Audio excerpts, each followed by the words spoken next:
அனைவருக்கும் வணக்கம். நான் தான் ரமிதா. நான் தரமாறு கல்வி கற்கிறேன். நான் இன்று உங்களுக்கு வரலாறு பாடத்தில் நமது பண்டைய அரசர்களை பற்றி கூற வந்துள்ளேன். நமது பண்டைய அரசர்களில் பண்டுகாபய மன்னனை பற்றி தான் நான் இன்று உங்களுக்கு கூற வந்துள்ளேன். ஆட்சி செய்த காலம் கிறிஸ்துக்கு முன் 307 இந்த இடைப்பட்ட காலத்துல தான் அவர் ஆட்சி செய்தார். ஆட்சி செய்த ஆண்டு 70 ஆண்டுகள்.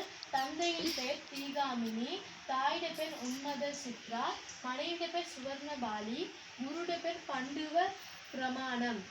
இவர் இந்த மாதிரி மன்னனாகிறதுக்கு காரணமே இந்த குரு தான். பண்டுகாபயன் எங்கிருந்து நாட்டை ஆட்சி செய்தான்? அனுராதபுரத்திலிருந்து. அனுராதபுரம் முதலில் எவ்வாறு அழைக்கப்பட்டது? அனுராதகமம் அமைக்கப்பட்ட குளங்கள் அபயவாலி, காமினிவாலி, ஜெயவாலி. பண்டுகாபயனை சிறுபாரத்தில் கொலை செய்ய முயன்றவர்கள் யார்? பண்டுகாபயனின் மாமனார்கள். யுத்தத்திற்கு பயன்படுத்திய குதிரை செட்டிய.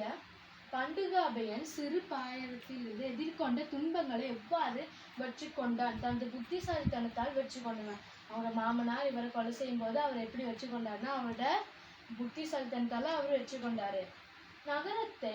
நகரத்தை சுத்தம் செய்ய 500 பேர், மலசட கூடங்களை சுத்தம் செய்ய 22 பேர், இறந்த உடலை அகற்ற 150 பேர், மயானத்தை சுத்தம் செய்ய காவல் செய்யவும் 150 பேர். இதெல்லாம் அவரு அந்த நகரத்தை நல்லா தடுக்கணுன்றதுக்காக செஞ்சது. பண்டுகாபயன் இவ்வளவு நகரம் இருக்கும் போது ஏன் அனுராதபுரத்தை ஆட்சி செய்தான்? மைய பகுதியில் இருந்ததால். போக்குவரத்து வசதி, பாதுகாப்பு, நிர்மாணம்.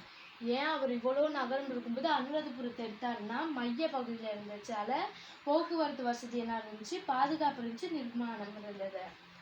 அனுராதபுரத்தை ஒரு திட்டமிட்ட நகரமாக ஆக்குவதற்கு பண்டுகாபயன் எடுத்த நடவடிக்கைகள்: சுற்றி எல்லை அமைத்தான், நன் வயல் அமைத்தான், வீதி அகழி அமைத்தான், குளம் பூங்கா அமைத்தான்.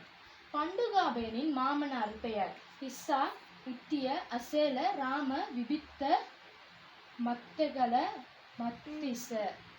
இந்த மாதிரி நான் இப்போ பண்டுகாபயன் எனக்கு தெரிஞ்ச விடயங்கள்லாம் உங்களோட நான் பகிர்ந்துருக்கிறேன். இதெல்லாம் உங்களுக்கு நான் படித்து கொடுத்தது உங்களுக்கு பிடிச்சிருந்துச்சுன்னா நீங்களும் அதை பின்தொடர்ந்து படிங்க. இத்துடன் என் படிப்பினை முடிச்சுக்கொள்ள. நன்றி, வணக்கம்.